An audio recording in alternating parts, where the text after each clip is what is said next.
Hi, and welcome to Creepy Crime Story, where the darkest truths aren't imagined. They're real.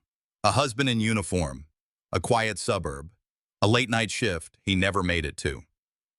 At exactly 11:30 p.m., Staff Sergeant Nathan Payette was gunned down inside his own garage, just steps away from his children's bedrooms.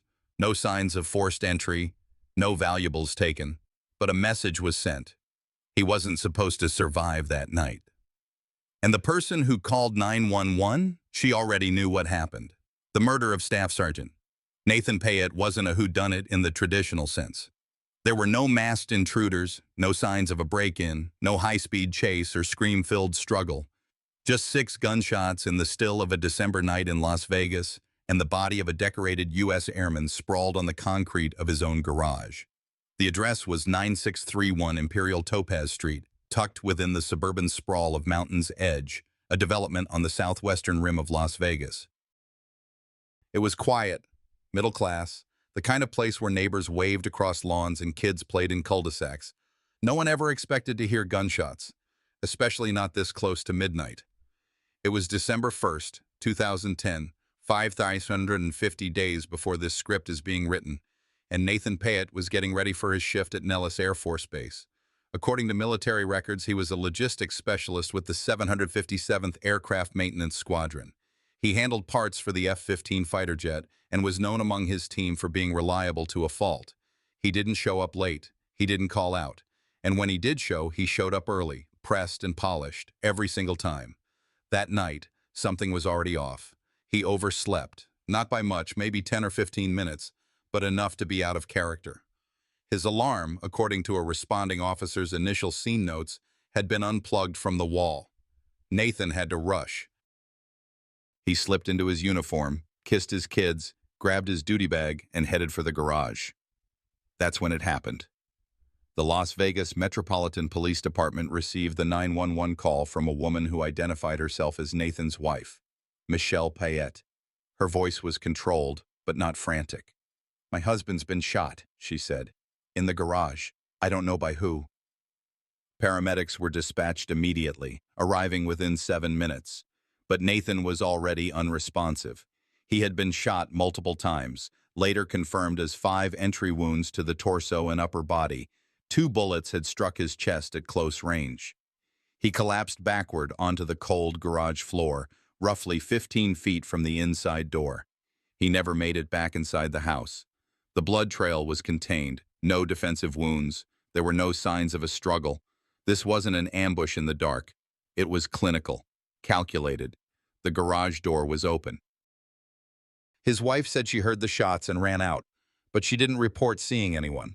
No screams, no getaway car, just gunfire and then silence. The initial impression from first responders, something didn't add up. Detective Barry Jensen from LVMPD's homicide section was among the first to assess the scene. He later told internal investigators there were no forced entries, no pry marks, the garage keypad wasn't damaged, and the shooter didn't touch anything. No shell casings were moved.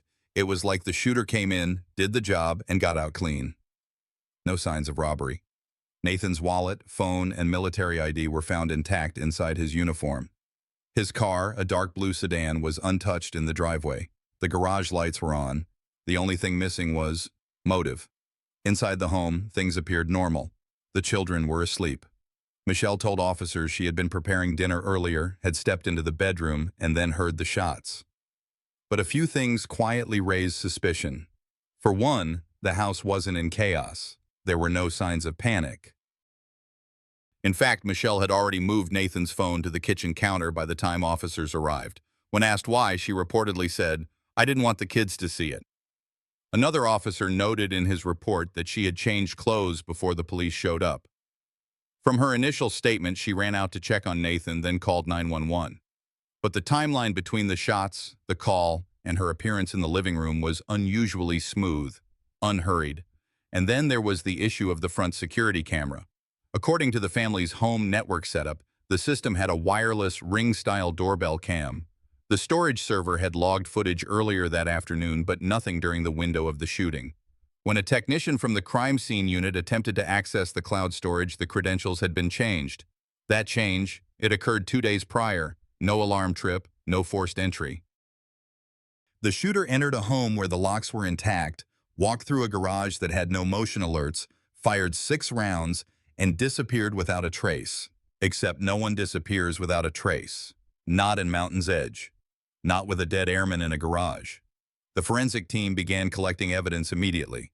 Gunshot residue swabs from Michelle and the interior door handle, DNA lifts from the inside latch of the garage access door, shoe print impressions around the driveway, faint but present. Surveillance footage canvassed from 4 nearby homes. The working theory was split in two. Either a highly trained professional executed a clean hit, or the killer had help from inside the home. Or both. From a public safety standpoint, the department didn't raise alarms. The incident was initially reported in local news as a possible targeted shooting. But behind closed doors, detectives flagged it for special handling. It wasn't about what was found. It was about what was missing. And no shell casings, no vehicle description, no screams, just precision, purpose, and a coded kind of silence. Michelle Payette remained at the home that night. She was brought in for a voluntary interview the next day. No formal charges, no handcuffs, just questions. But by the end of that first 24-hour cycle, the homicide team had already started tracing phone records. One outgoing message caught their attention, sent roughly 22 minutes before the murder, from Michelle's phone to a contact named Mike. The text read, "He's leaving now. Contract is active." No one uses that phrasing by accident. The death of a serviceman inside his own home doesn't just trigger alarm, it activates a system. When the victim wears a U.S. Air Force uniform, procedures tighten. Information flow slows. Rumors spread, but data takes time. For the detectives assigned to Nathan Payette's murder, the second day was when the picture started to form, not from what was found at the scene, but from what the man had done every day before he died. Staff Sergeant Nathan Payette had a schedule that was more consistent than most military systems. He worked the night shift at Nellis Air Force Base, overseeing logistical movement for parts and supply coordination for the F-15 program. His record was clean, no disciplinary write-ups, no demotions, no medical leave. His superiors described him as low maintenance, reliable, and too quiet to cause problems.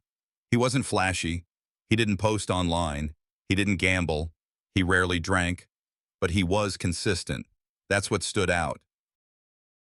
According to base access logs, Nathan swiped in at 10:48 p.m. on November 29th, then again on November 30th at 10:45 p.m. Same shift, same badge, same gate. But on December 1st, his access badge never pinged the system. At 11:31 p.m., dispatch logged Michelle Payette's 911 call. Nathan was late that night. Not drastically, but late enough to be out of rhythm. And for a man like him, even that mattered. What investigators started focusing on was not just the timeline of his final shift, but the patterns before it. Nathan usually prepped for work by 10 p.m., left home by 10:30, and was on base shortly before 11. On December 1st, he was still home at 11:20 p.m., rushing through the garage door. The question wasn't why he was late. The question was who knew he would be late, and who positioned themselves around that delay. Detectives obtained digital logs from the Payette household's internal systems. While the Ring security camera was disabled, the home's Wi-Fi router kept a time-stamped log of connected devices. On November 30th, the garage keypad system was updated with a firmware reset. That reset had to be triggered manually. The update occurred from a paired mobile device, an iPhone registered to Michelle Payette. It was a subtle but telling change, not illegal, not definitive, but deliberate. The detective in charge of digital forensics, John Talamantes, flagged it immediately. The keypad logs didn't tell us who fired the shots, but they told us someone wanted control over when the garage would open and who would hear it. Nathan never mentioned trouble at home to his unit, but one coworker, Tech Sergeant Miles Denby, later told investigators that Nathan had seemed off the past week. Not distracted, just exhausted. He asked to swap shifts for the first time in over a year. He said he needed to be home more. That comment didn't raise red flags at the time. But now, in the context of a homicide, every small deviation felt heavier. As part of protocol, the Office of Special Investigations, OSI, assigned a military liaison to work parallel with Las Vegas Metro. Their goal wasn't to investigate the murder directly, but to review Nathan's service record, personnel reports, and any internal stressors that might relate to the case. They found nothing irregular in Nathan's work life. What they did find was a draft email on Nathan's personal Gmail account saved but never sent. It was addressed to his older brother in Guam. I think I'm being taken for granted. I don't know if it's the money or just being tired, but sometimes I feel like I'm doing all of this alone. That message wasn't proof of motive or fear, but it reflected fatigue, the quiet kind that builds month by month, paycheck by paycheck. And it also showed something else. He hadn't decided what to do about it. He hadn't confronted anyone. He hadn't filed for separation. He was still showing up to work, still packing lunches for his kids, still reporting to base on time, but someone around him decided that wasn't fast enough. Detectives continued mapping his digital footprint. His Google Maps timeline placed him at home all day on December 1st. No unknown detours, no suspicious meetings. His last outgoing call was to the baseline at 9:56 p.m., confirming his ETA. At 10:03 p.m., Michelle texted someone saved as MR. Investigators redacted the message for public release, but it was confirmed by internal files that the message referenced him leaving soon. The logic of the investigation now hinged on one principle. Premeditation requires precision. Someone had to know Nathan's route, his schedule, his habits. Not broadly. Specifically. Michelle Payette lived with him.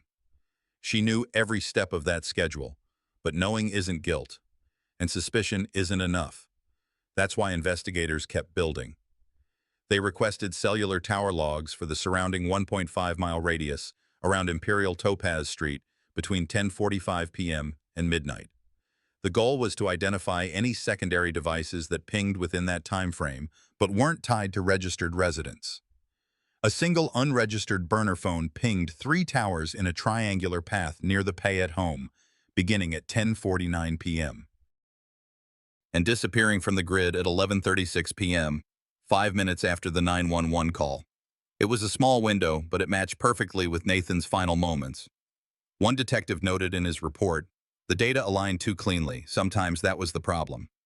This wasn't just a murder inside a house. It was a murder designed around a man's schedule, around a pattern, around trust. Surveillance doesn't lie, but it rarely tells the full story on its own. It shows movement, not motive. It captures time, not intention. In the case of Staff Sergeant Nathan Payette, the cameras didn't miss the crime. They were silenced before it ever happened. Detectives from the Las Vegas Metropolitan Police Department began canvassing the neighborhood within hours of the shooting. It's standard protocol. In suburban blocks like Mountain's Edge, nearly every other home has a doorbell camera, a driveway sensor, or at least a motion-activated porch light. You don't need eyes on the exact house to understand who came and went. You just need the perimeter. 4 homes within a 2-block radius had functioning security footage for the night of December 1st, 2010. 3 of those cameras were positioned toward the street. Only one had a partial angle facing toward the Payette residence. At 11:12 p.m., a dark-colored sedan slowly drove past that camera, circled the cul-de-sac, and pulled to a stop in front of the Payette home. The car idled for almost a minute, then it disappeared off-frame, presumably parked along the curb. At 11:30 p.m., no cars left the neighborhood, no headlights, no tire squeals, just a gap, a blank. And then, moments later, the dispatch call came through. "My husband's been shot." When officers reviewed the timestamp, they noticed something peculiar. No vehicle ever visibly left the Payette home. Not on any camera. Not during the first 3 minutes after the call. The dark sedan had shown up, but there was no record of it leaving. But someone had to leave. Nathan didn't shoot himself. The lack of exit footage raised 2 possibilities. Either the vehicle parked out of view and remained there longer than anyone expected, or the killer left on foot, cutting between properties, through backyards, or via one of the undeveloped lots just south of the residential strip. Then came the next break. One neighbor, living directly behind the pets, reported something unusual. Not gunfire, she hadn't heard that. But she'd seen a man walking briskly past her kitchen window at approximately 11:35 p.m., just minutes after the gunshots, dressed in dark clothing and holding what looked like a hoodie in his hand. He never looked up.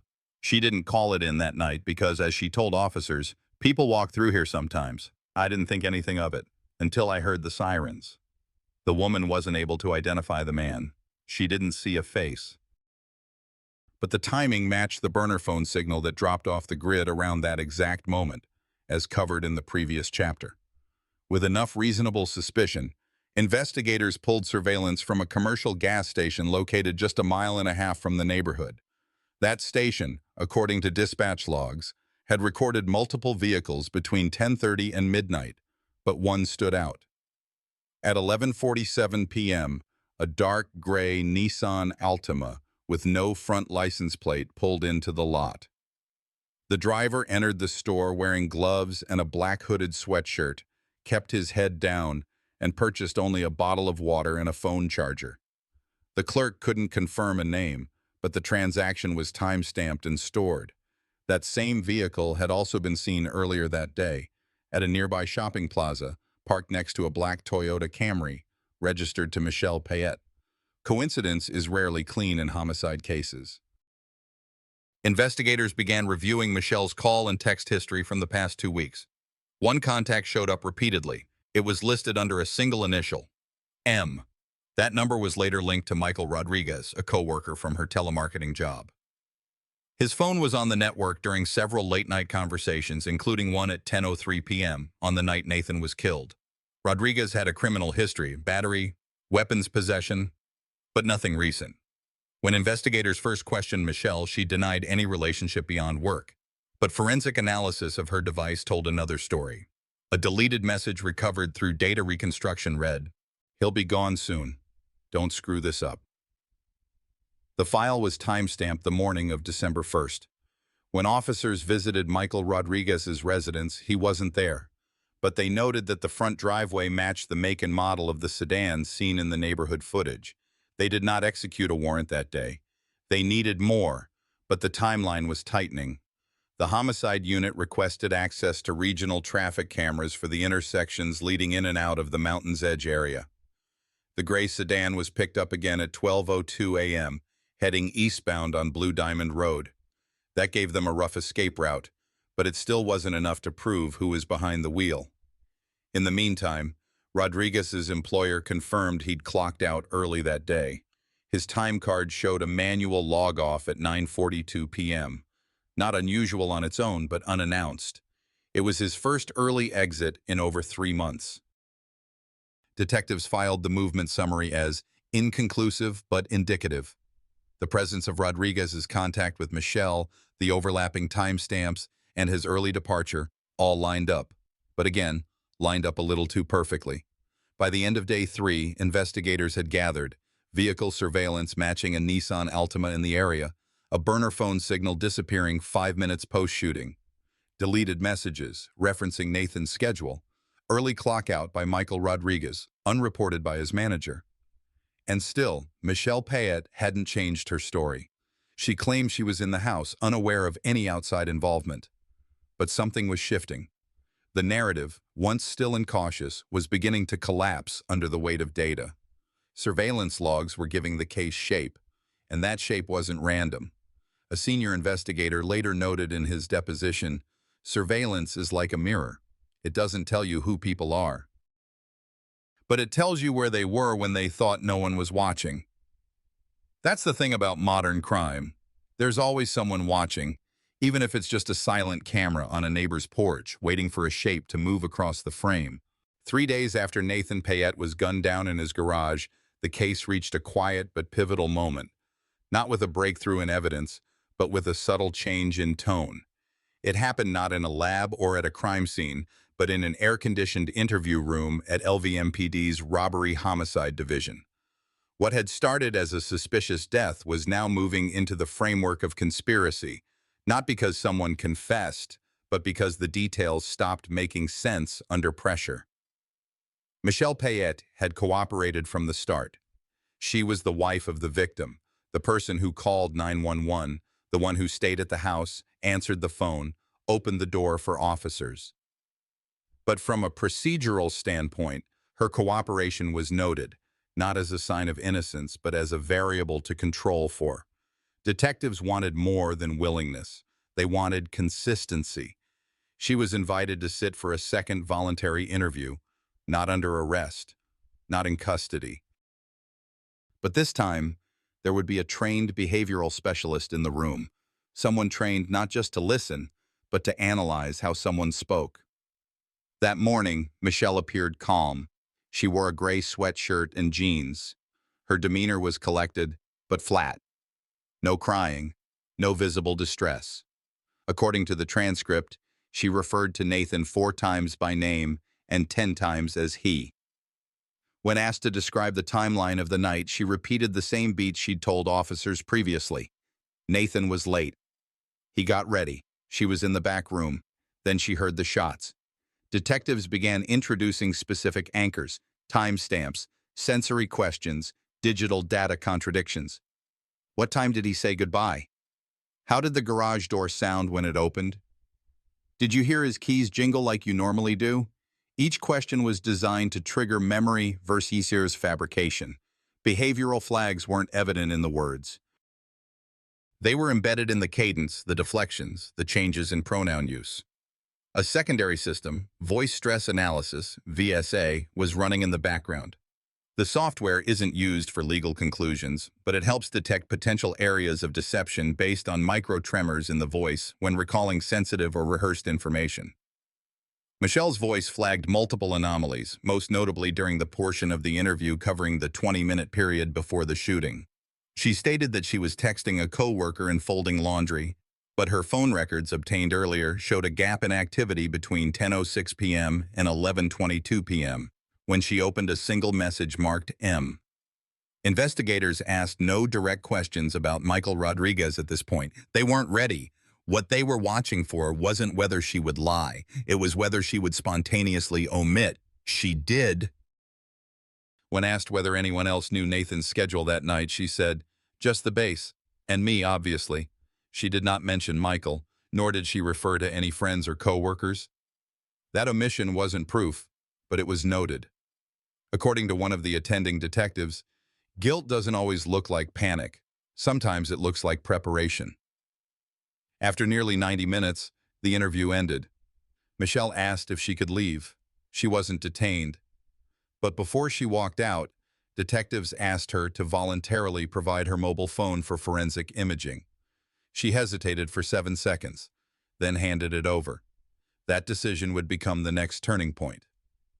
The phone was transferred to the Digital Forensics Unit. Initial data recovery focused on deleted SMS history and app-based message platforms. 2 deleted texts, previously fragmented in earlier analysis, were recovered in full. One message, timestamped 6:42 a.m., the day of the murder, read, "After tonight, everything changes. Promise me no mistakes." Another from the contact M read, "He won't see it coming. I'll be in the car." The evidence was still circumstantial. It didn't place Michael Rodriguez at the scene. It didn't place a weapon in his hands, but it moved the story from abstract suspicion to structured planning. Detectives briefed the district attorney's office outlining their progress to date. The DA advised holding off on arrests until more physical evidence could be confirmed. That left one open play: monitor Rodriguez. He was called in 2 days later under the pretext of clarifying Michelle's workplace statements. He was not a suspect, at least not on paper. But the moment he entered the room, one detail was immediately clear. His timeline didn't align. Rodriguez claimed he was home all night.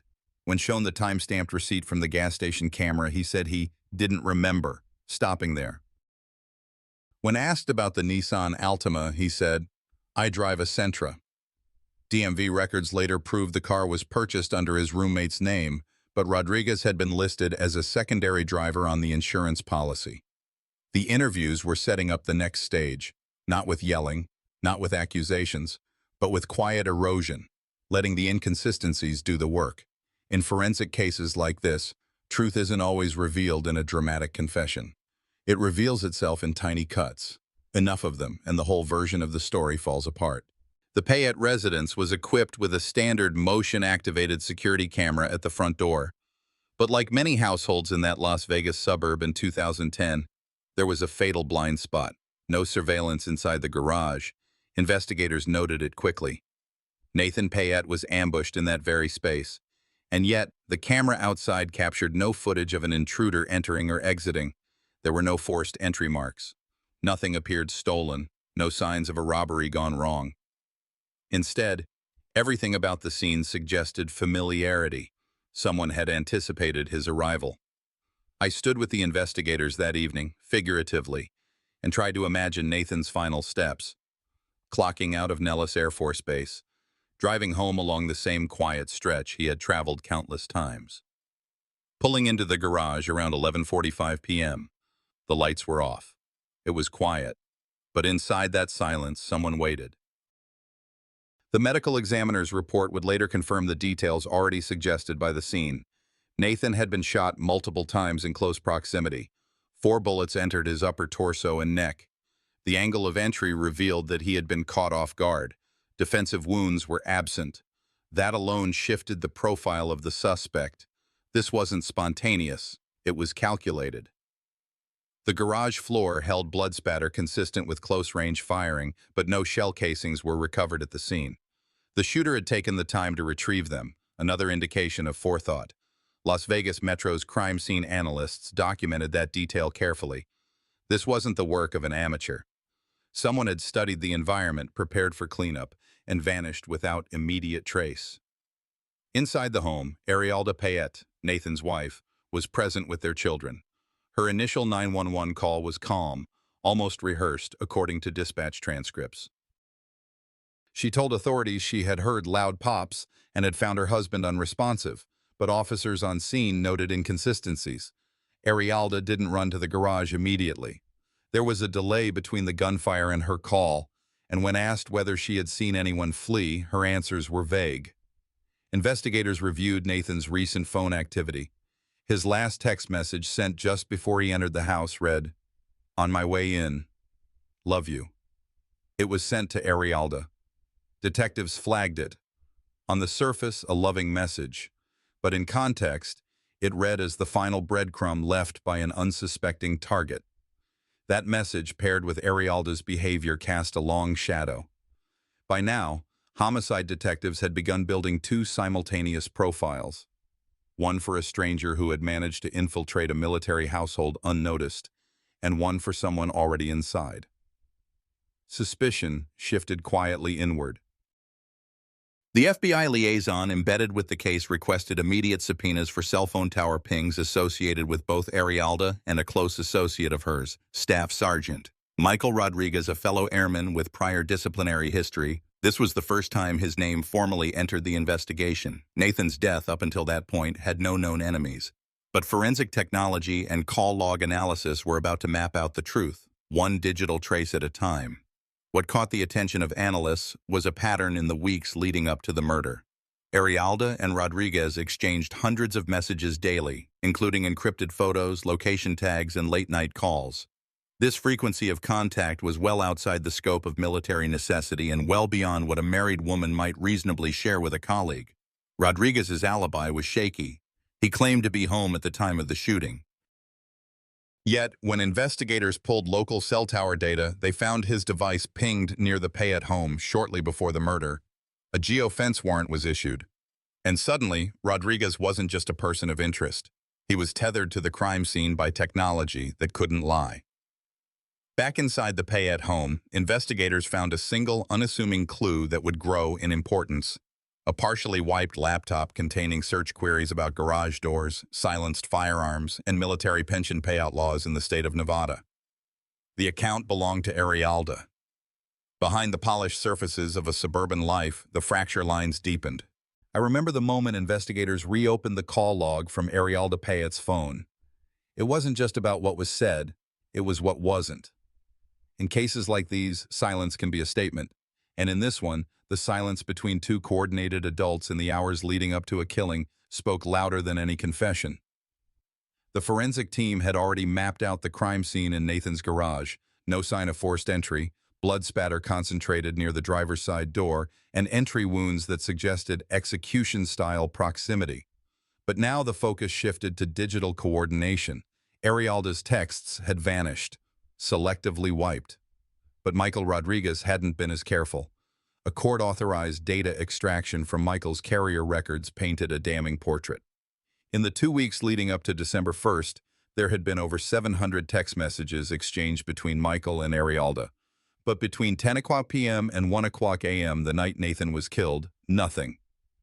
Total blackout. Investigators refer to that as a digital vacuum, and it almost always precedes a crime. For law enforcement, the next step was surveillance reconstruction. Local businesses within the neighborhood were canvassed. One motion-activated security camera at the end of the Pate Street had captured a vehicle matching Michael Rodriguez's sedan turning into the area shortly before 11:30 p.m. It stayed for only 9 minutes. The timestamp was chilling. 11:37 p.m. Rodriguez's car disappears off camera, heading in the direction of Nathan's home. 11:45 p.m. A neighbor reports hearing 5 rapid gunshots. 11:47 p.m. The car reappears, turning away from the area. The shooting lasted less than 15 seconds. That included approach, fire, retreat. Someone had rehearsed this. Meanwhile, the autopsy on Nathan's body confirmed what the garage scene had already suggested. The victim had been shot 5 times, all in the upper torso and head. No defensive wounds. He never saw it coming. The shooter had approached from the driver's side, opened the door while Nathan was mid-entry, and fired at near point-blank range. The bullet trajectories were steep, downward entry angles. Either the shooter was significantly taller or had fired while Nathan was still seated and vulnerable. Rodriguez was 6'3". Nathan was 5'9". But this wasn't just about physical logistics. Investigators went deeper, into motive. Financial records showed that Nathan and Arialda were behind on mortgage payments. Nathan had recently cut back expenses to support their 4 children. But Arialda's separate credit card activity told another story. Weekend hotel stays, cash withdrawals, and high-end purchases that couldn't be traced back to Nathan's salary. The money wasn't going toward the family. It was disappearing into another life. The prosecution team later revealed that Arialda had taken out a $400,000 life insurance policy on Nathan less than 4 months prior to his murder. She had listed herself as sole beneficiary. That was the moment the case moved from suspicion to orchestration. Michael Rodriguez's browser history showed multiple visits to message boards on criminal law and state-specific sentencing guidelines in Nevada. He'd read about the conditions under which capital punishment might be waived. He wasn't just complicit. He had been planning around consequences. A search warrant executed on Michael's apartment uncovered a hoodie, pants, and gloves, all recently laundered, with small traces of gunshot residue still present in the seams. Detectives noted that his work schedule had been altered last minute the day of the murder. He had clocked out early, around 10:45 p.m., and there was no alibi between then and 12:15 a.m. The pieces were aligning. It wasn't a spontaneous act of jealousy. It was an engineered removal. Back at the station, the lead detective on the case, a 22-year veteran, was heard stating plainly, "This wasn't rage. This was business." It was a sobering distinction. Crimes of passion are messy, impulsive. This was deliberate enough that the trigger wasn't pulled until the children were already asleep upstairs. The killer made sure there were no witnesses except the one woman he thought wouldn't talk. Arialda did talk, but not yet, because in that moment, she still believed the story would hold, that she had no idea, that she was devastated, that she was a widow, never a co-conspirator. But the data was piling up against her. And Las Vegas homicide doesn't chase shadows. It waits until they form a silhouette. By late December 2010, investigators had shifted gears. Rather than force a confession, they let the suspects speak freely. On the phone, through actions, and through their digital trails. And they did. Michael Rodriguez's recorded jailhouse calls revealed alarming confidence. In one, he referred to everything going down as planned. It wasn't damning in isolation, but paired with cell tower data placing him near Nathan Payette's home the night of the murder, it became critical.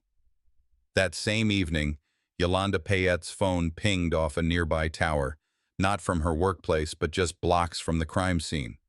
Her claim of being on shift didn't hold.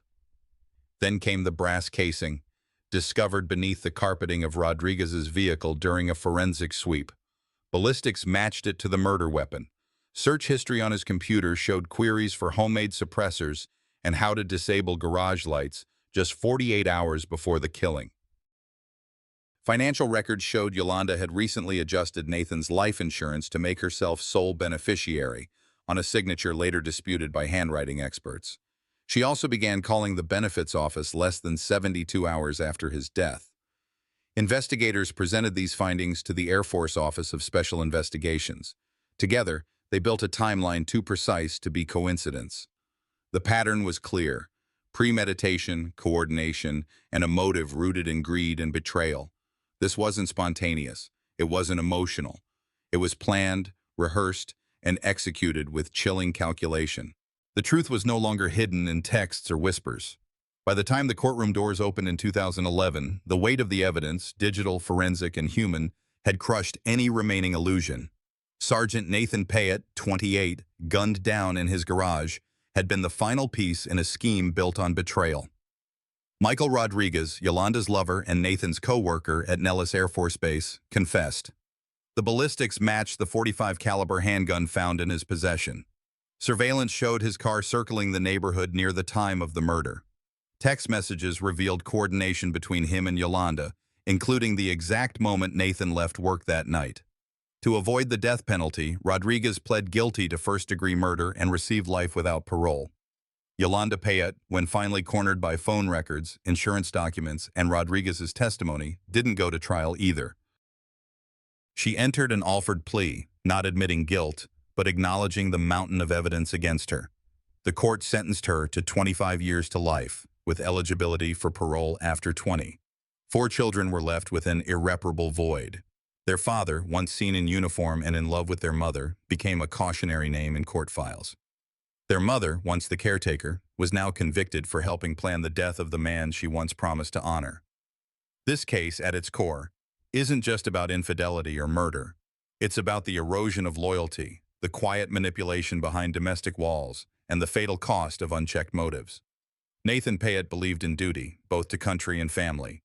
But betrayal came not from an enemy abroad, but from those standing closest to him.